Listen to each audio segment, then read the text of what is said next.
जसजसं नवीन वर्ष जवळ येत असतं तसतसं आपल्या मनात वेगवेगळे प्रश्न पडू लागतात. नवीन वर्षात काय वेगळं असेल? येत्या वर्षात आपण कोणत्या प्रकारच्या आव्हानांना तोंड देऊ शकतो? आगामी वर्ष चांगले असेल की वाईट?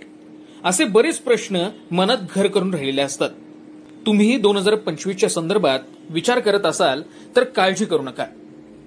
आम्ही घेऊन येत आहोत अंकशास्त्रावर आधारित विशेष भाग. आगामी 2025 वर्ष कसा असणार आहे तर जाणून घेऊयात ज्योतिषशास्त्री राहुल कदम यांच्याकडून येणारं 2025 वर्ष कसं असेल. आगामी वर्ष हे 2025 हे मंगळाचं वर्ष म्हणून ओळखलं जाणार आहे. आता मंगळाचं वर्ष का तर 2025 या अंकांची जर बेरीज आपण केली 2 + 2 + 5 तर याची बेरीज 9 येते.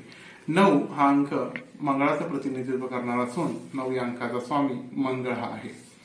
नवग्रहामध्ये मंगळ हा सेनापती मानलेला असून सेनापती हा युद्धावरती जाणारा, कर्तव्यपरायण, कर्तव्यदक्ष, आळस झटकणारा असा म्हणून ओळखला जातो.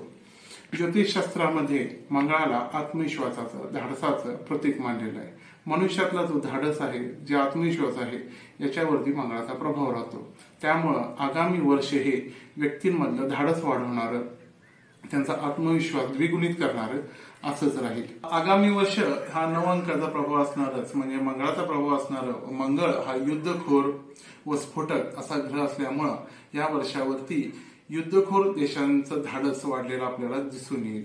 छोट्या छोट्या देशांवरती हे बडे देश आक्रमण करतील व आताची जी काही युद्ध सुरू आहेत त्यांना पुढे जाऊन मोठे स्वरूप प्राप्त होईल असं समजायला काही हरकत नाहीये.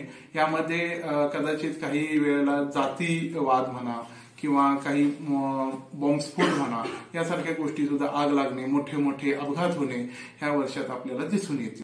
आता हे वर्ष प्रत्येक अंकासाठी एकसारखंच जाईल असं नाही. प्रत्येक 1 ते 9 या अंकांसाठी ह्या वर्षाची फलित ही वेगवेगळी असू शकतात.